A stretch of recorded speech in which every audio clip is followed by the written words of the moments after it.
प्यारे बच्चों, आज हम बसंत भाग 1 पार्ट 3 नादान दोस्त के प्रश्न उत्तर करने जा रहे हैं। ये पाठ प्रेमचंद जी द्वारा लिखा गया है। सबसे पहले हम शब्दार्थ करेंगे।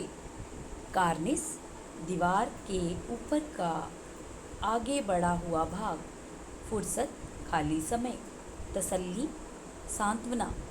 पेचीदा, मुश्किल। प्रस्ताव, सुझाव। उधेड़बिन, सोच विचार।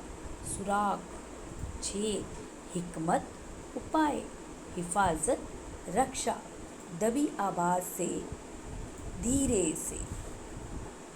चिथड़ा, कपड़ा। यकायक, अचानक। चेहरे का रंग उड़ना, घबरा जाना मुहावरा है। भीगी बिल्ली बनना, डरना, ये भी एक मुहावरा है। सत्यानाश, पूरा नाश। पाठ्य पुस्तक के प्रश्न अभ्यास। कहानी से। अंडों के बारे में केशव और श्यामा के मन में किस तरह के सवाल उठते थे? वे आपस में ही सवाल जवाब करके अपने दिल को तसल्ली क्यों दे दिया करते थे? उत्तर में लिखेंगे। बालमन जिज्ञासाओं से भरा होता है।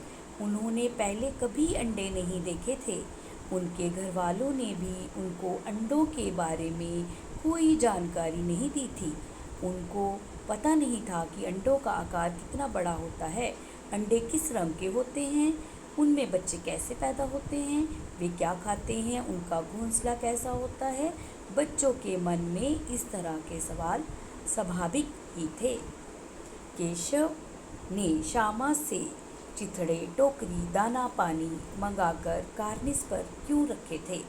कार्निस पर चिड़िया के अंडे थे। केशव और श्यामा ने सोचा कि अंडों से बच्चे निकल आए होंगे। उन्हें धूप से बचाने के लिए छत बनाना था, इसीलिए टोकरी मंगवाई गई। चिथड़ों से उनके लिए गद्दी बनाई गई। दाना पानी मंगाकर उनकी भूख मिटाने का प्रबंध किया गया। प्याली में खाने के लिए दाना और पानी रख दिया। अगला प्रश्न है, केशव और श्यामा ने चिड़िया के अंडों की रक्षा की या नादानी? उत्तर में लिख सकते हैं। केशव और श्यामा ने अपनी ओर से तो उन अंडों की रक्षा करनी चाहिए, पर यह उनकी नादानी सिद्ध हुई। चिड़िया अपने अंडों की रक्षा स्वयं कर सकती थी। बच्चे ने अंडों की रक्षा करने के प्रयास में उन्हें छूकर गंदा कर दिया। उन्हें नहीं मालूम था कि यदि वे अंडों को छू लेंगे तो चिड़िया उन्हें छोड़ ही देगी। वास्तव में वे तो उन अंडों की रक्षा करना चाहते थे, लेकिन नादानी में रक्षा में हत्या हो गई। कहानी से आगे के प्रश्न। केशव और श्यामा ने अंडों के बारे में क्या क्या अनुमान लगाए? यदि उस जगह तुम होते तो क्या अनुमान लगाते और क्या करते? उत्तर। केशव और श्यामा ने अनुमान लगाया कि अब उन अंडों से बच्चे निकल आए होंगे। चिड़िया इतना दाना कहाँ से लाएगी? गरीब बच्चे इस तरह चूं चूं करके मर जाएंगे। उन्हें धूप से भी कष्ट होगा। यदि केशव और श्यामा की तरह हम होते तो हम अनुमान लगाते कि कोई जानवर या अन्य जीव जंतु तो अंडों तक नहीं पहुंच जाएगा। कार्निस तक कोई जानवर ना पहुंचे, मैं इसका प्रयास करता। हम अंडों के साथ छेड़छाड़ नहीं करते। चिड़ियों के लिए दाना हम कार्निस पर रखने की जगह नीचे ज़मीन पर बिखेर देते। अगला प्रश्न है, माँ के सोते ही केशव और श्यामा दोपहर में बाहर क्यों निकल आए? माँ के पूछने पर भी दोनों में से किसी ने किवाड़ खोलकर दोपहर में बाहर निकलने का कारण क्यों नहीं बताया? क्योंकि वही समय था जब वे बाहर आकर चुपचाप चिड़िया के बच्चों को देख सकते थे। माँ उनको देख लेती तो अंडों को हाथ ना लगाने देती। माँ के पूछने पर पिटाई के डर से दोनों में से किसी ने बाहर निकलने का कारण नहीं बताया। प्रेमचंद जी ने इस कहानी का नाम नादान दोस्त रखा। आप इसे क्या शीर्षक देना चाहोगे? हम इसका दूसरा अन्य शीर्षक रक्षा में हत्या या बच्चों की नादानी देना चाहेंगे। बच्चे, आप भी अपनी मर्जी से कोई अन्य शीर्षक दे सकते हो।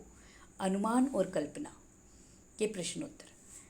प्रश्न, इस पाठ में गर्मी के दिनों की चर्चा है। अगर सर्दी या बरसात के दिन होते तो क्या क्या होता? अनुमान करो और अपने साथियों को सुनाओ।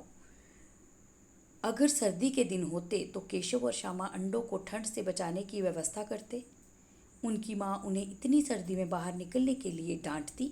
अगर बरसात का मौसम होता तो वे अंडों को पानी से बचाने के लिए चिंतित रहते। उस समय उन्हें पानी में बाहर निकलने के लिए माँ से डांट सुननी पड़ती। अगला प्रश्न है, पाठ पढ़कर मालूम करो कि दोनों चिड़ियाँ वहाँ फिर क्यों नहीं दिखाई दी, वे कहाँ गई होंगी। इस पर अपने दोस्तों के साथ मिलकर बातचीत करो। उत्तर में लिख सकते हैं, चिड़ियों के सारे अंडे फूट गए, इसीलिए दोनों वहाँ से चली गई और फिर कभी वापस नहीं आई। वे दोनों वहाँ से किसी दूसरी सुरक्षित जगह पर गई होंगी, वहाँ घोंसला बनाया होगा और फिर समय आने पर अंडे दिए होंगे। अगला प्रश्न है, केशव और श्यामा चिड़िया के अंडों को लेकर बहुत उत्सुक थे। क्या तुम्हें भी किसी नई चीज़ या बात को लेकर कौतूहल महसूस हुआ है? ऐसे किसी अनुभव का वर्णन करो और बताओ कि ऐसे में तुम्हारे मन में क्या क्या सवाल उठे। मुझे अपने घर में पैदा हुए बिल्ली के नवजात बच्चों के प्रति कौतूहल बना रहता था। कौतूहल मतलब जिज्ञासा। उन्हें एक बार मेरे घर के पिछले हिस्से में एक बिल्ली ने 3 बच्चे दिए थे। उन्हें देखकर मुझे बहुत कौतूहल हुआ। बिल्ली अपने बच्चों को मुंह में दबाकर एक स्थान से दूसरे स्थान पर ले जाती थी। उन्हें देखना मुझे बहुत अच्छा लगता था। मैं माँ से छुपाकर टोकरी में दूध रख आया करती थी और कभी कभी अपने हिस्से की रोटी भी उन्हें खिला देती थी।